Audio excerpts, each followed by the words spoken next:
Hi, this is Kelly Phillips for PaperBeadRollers.com.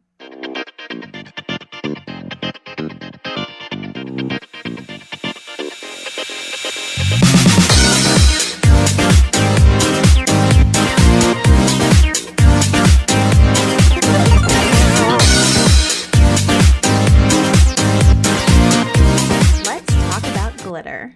Today, I'm going to show you 2 ways to make a glitter bead.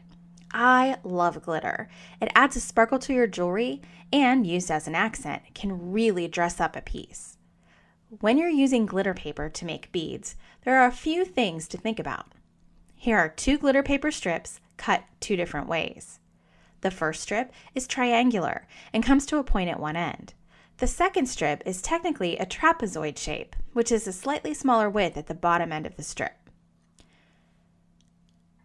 The first thing to consider is the type of paper you use for your paper glitter beads. The paper I have here is the kind of glitter paper where the glitter doesn't flake off. It's not actual glitter glued to the paper, it just looks like glitter. If you use a type of paper where glitter is adhered to the paper, the glitter tends to fall off. Glazing the bead will help with this, but as the jewelry is worn, the glaze will break and the glitter will begin to fall off, getting on your clothing and making the jewelry look worn. This type of paper also tends to be thinner and makes for a more elegant looking finished bead. The shape of your paper is important when making a glitter bead. These strips are each 6 inches in length and about a ½ inch in width. First, we'll roll the triangular shaped paper. The roller I'm using for these beads is a 3/32 inch roller from PaperBeadRollers.com. This small diameter roller will give us a thinner finished bead. Slide the paper into the rolling slot, holding the paper strip taut as you roll.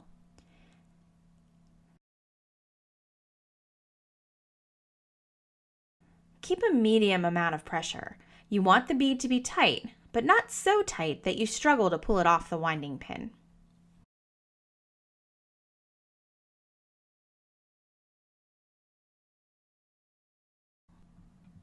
I'm using regular white school glue at the end of the strip to finish it off.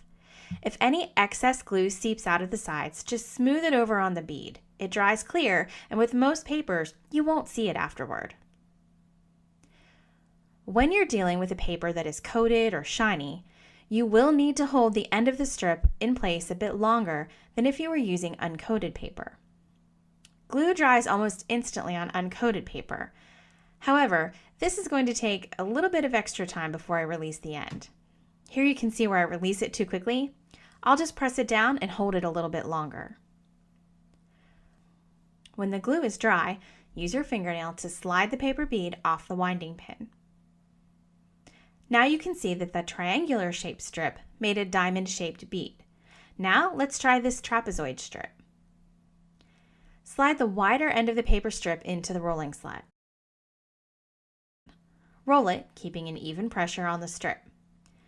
This shape of strip is a bit harder to keep centered. You may have to stop and unroll it a bit, or push the layers if you get off track. But don't get too worried. The slight differences and variations you get from hand rolling paper beads is a large part of their charm.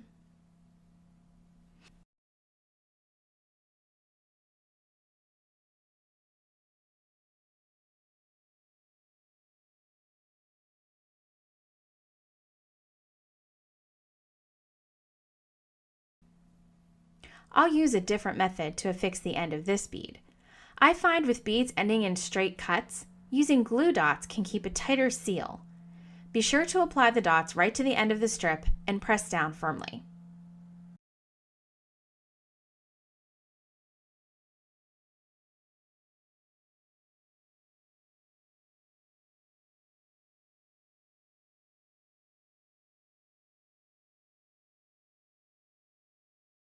When you're ready, gently slide the bead off the winding pin. You can see that the 2 finished beads have different shapes, and they also vary in the amount of sparkle that the glitter paper puts out. The top bead, made from the triangular shaped strip, does make a nice silver looking bead, but doesn't have quite the same amount of sparkle that the bottom bead has.